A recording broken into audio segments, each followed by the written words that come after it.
Hey, what's up guys? I'm Light and this is my 6.0 Windwalker PvP guide.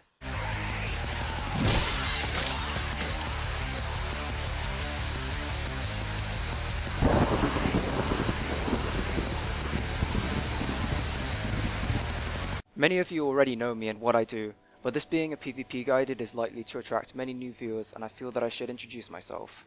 My name is Adam, but I commonly go by the name Light. I am a 3000 rated Windwalker and multiple times Gladiator on the Monk class. I upload entertaining and educational PvP videos for my viewers and also stream on Twitch TV from time to time.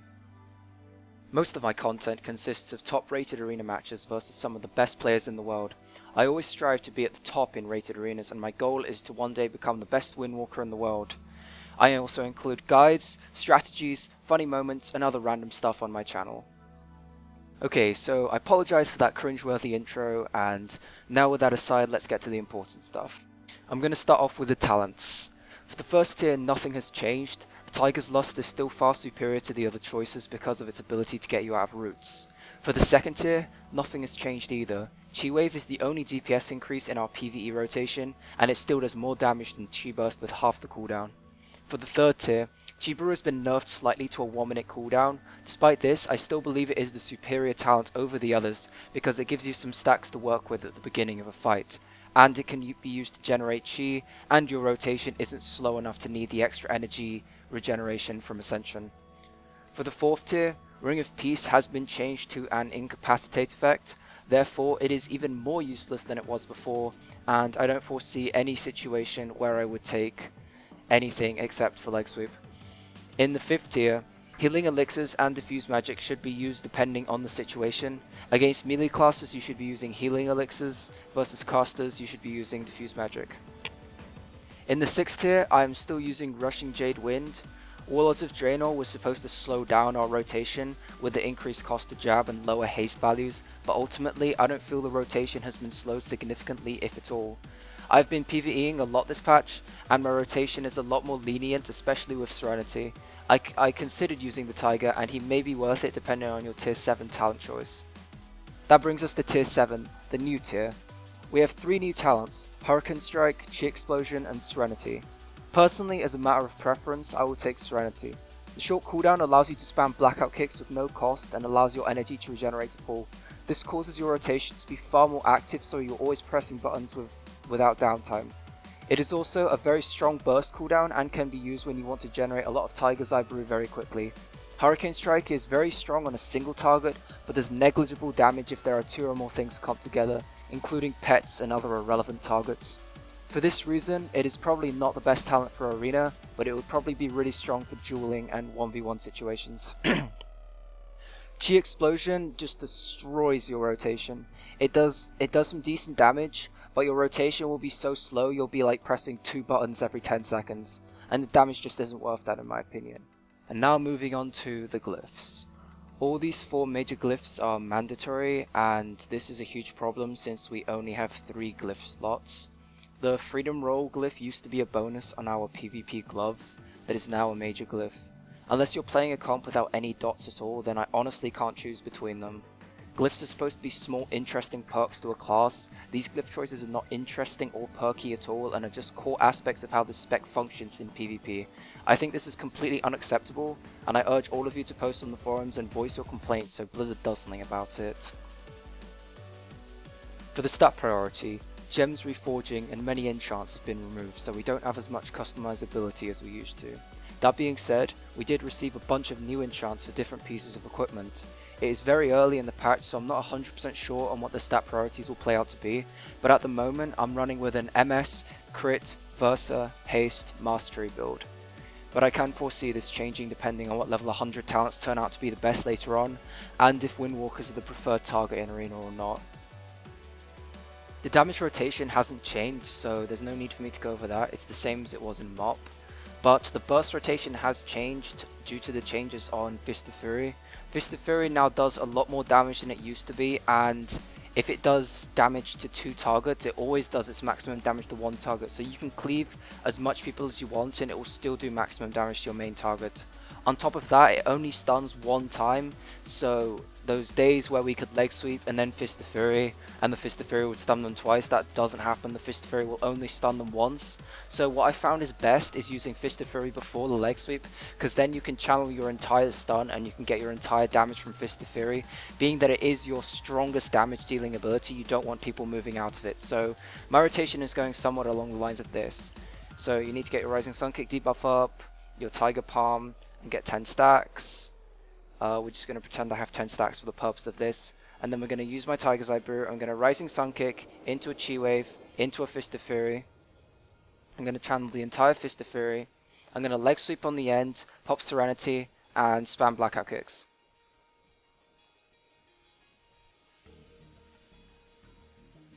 Now on to the changes that Warlords bring. Firstly, the Fist of Fury change, which I mentioned before. It now does its maximum damage to the main target, with additional targets not affecting that damage. It also does a lot more damage than it used to and is more valuable as a burst ability in PvP and PvE. It also only stuns each target one time. If it is trinketed or is on DR, it will not restun the same target more than once. In addition, it requires a target in melee range to use. I actually hate this because I play on 120 MS and it makes it a lot harder for me to get the stun off. Secondly, the Paralyze change. Paralyze is now only 4 seconds regardless of the direction your target is facing. I also hate this change because it takes a lot of the skill cap away from the class. It also makes us significantly weaker CC wise compared to other classes. Thirdly, Jab costs 45 energy, which is 5 more than it used to cost. With our reduced haste amounts due to the early stages of the expansion, this is meant to slow down our rotation a bit. Serenity offsets these changes and keeps our rotation as fast and lively as it used to be. Fourthly, Healing Sphere has been removed and replaced with Surging Mist. This is a cast time spell that heals a decent amount.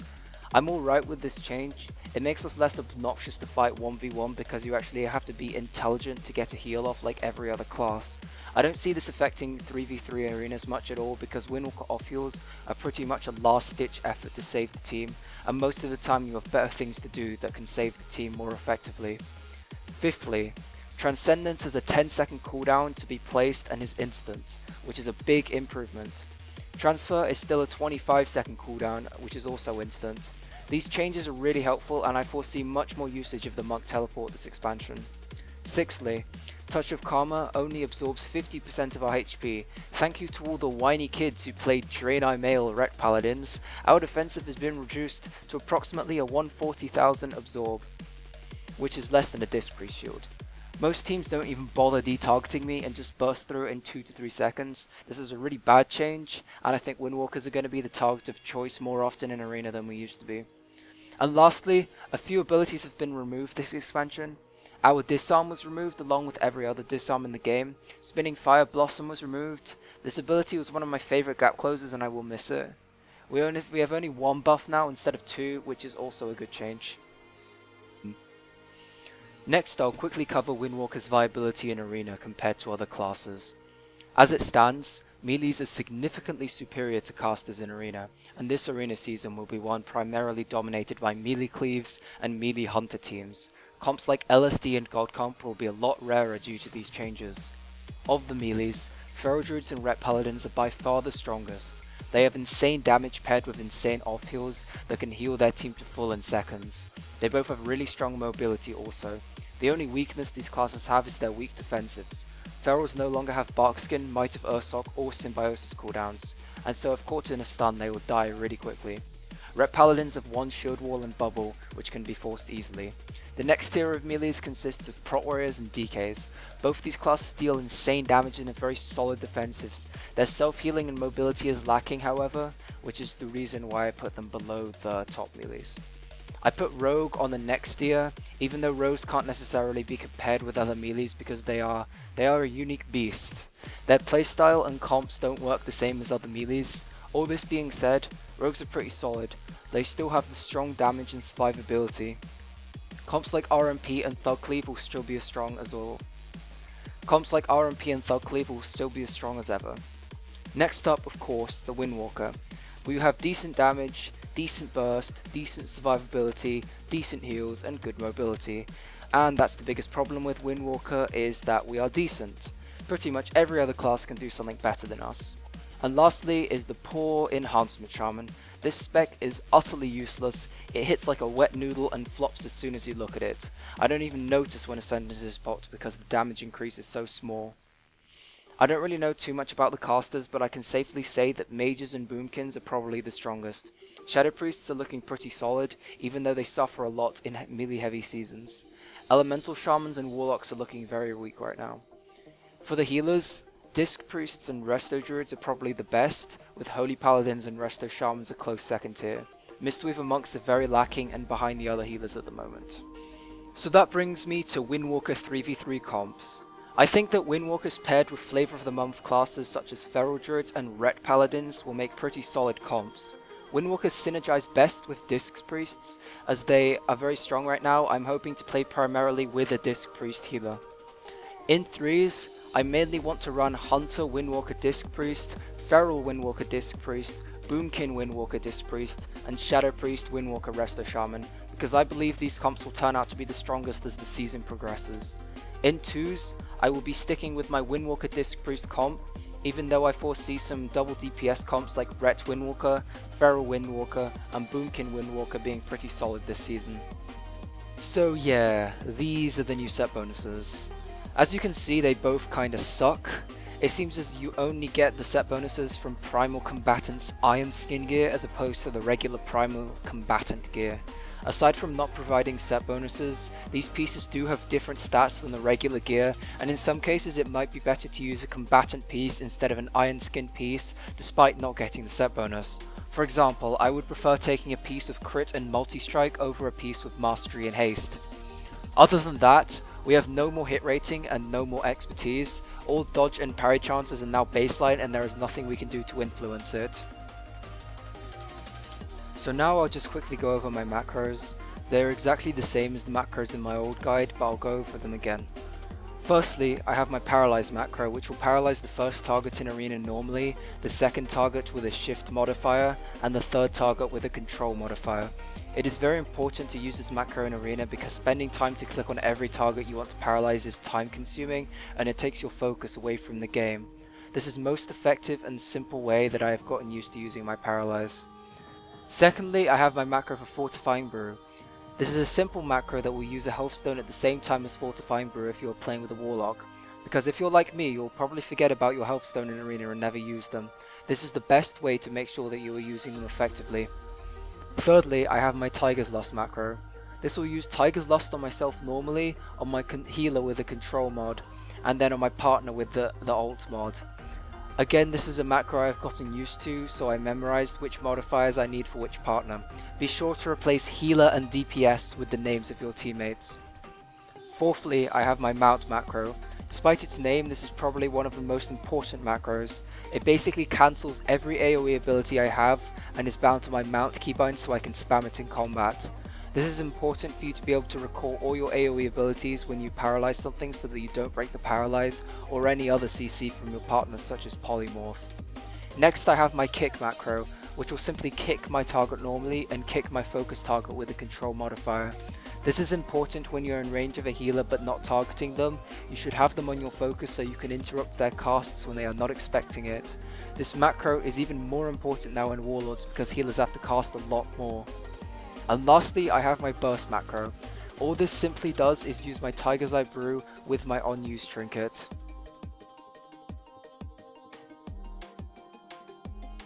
My UI that you see consists of many add-ons, most of them not affecting PvP. I will go over all of them briefly however, if you are interested in downloading my UI. Firstly, I have Gladiator. This is probably the most important add-on for PvP. It functions similar to the default Blizzard arena frames but is a lot bigger, more informative, and has a diminishing returns tracker which is very important for keeping track of your paralyze and stun DRs. Secondly, I have cooldowns. This add-on simply displays the remaining cooldown of my abilities over the button. This helps me keep track of important cooldowns easier because I can see how long until they are ready at a glance. Next, I have lose control. This functions similar to the Blizzard loss of control feature that they newly implemented, but I have been using this add-on for way longer than this feature has existed, and I find it to be more visually appealing although they provide the same information. Next, I have weak auras, which is the yellow proc you see at the side of my screen. This add-on simply allows you to make custom proc events. My yellow proc that you see is set to when my trinket procs. From this point on, these add-ons will have very little if any effect on PvP. I use Bartender, which allows me to move all my bars. I choose to clump them all at the bottom in 3 rows because it saves space and looks more tidy. I also have Lorty UI, which makes the rims outside various features of my UI darker. I then have Sexy Map, which makes my map, sexy. And finally, Recount, which is the damage meter at the lower right hand side of my screen. So that concludes my guide. Thank you for watching and I hope it helps you. There has been a lot of talk lately about Windwalker being horrible this expansion, and that the spec has been utterly destroyed in Warlords. I can assure you that this is not true, and while the spec may not be the best in the game, it is certainly strong in Arena when played properly. If you don't understand my pronunciation, need more clarification, or have any questions for me, feel free to post a comment. I try to respond to as many as I can. And we're entering the match. Dog in a bag. It is another double mage team. Alright, Are they gonna go on the monk this time? They are not going on the monk. They are not that intelligent. Double stun does come out onto one of them. And they are playing Bladestorm. They are playing I do not know if I agree with that choice, but let's see if it works out for them. It does not seem to have worked out. And the mage does go down. Down goes Rookie. And down goes Rookie. It looks like Dog in a Bag is trying to make a comeback. The shield reflect does go out. Dog in the Bag! What the fuck is that name? I don't know. He's just trying to throw off the enemy team, Dog in a Bag is really high rated on the ladder, but I mean, when you go to the BlizzCon tournament, I mean, it's either you advanced and you prove that you're worthy of being here. Back to the ladder. Or you just stay in the bag,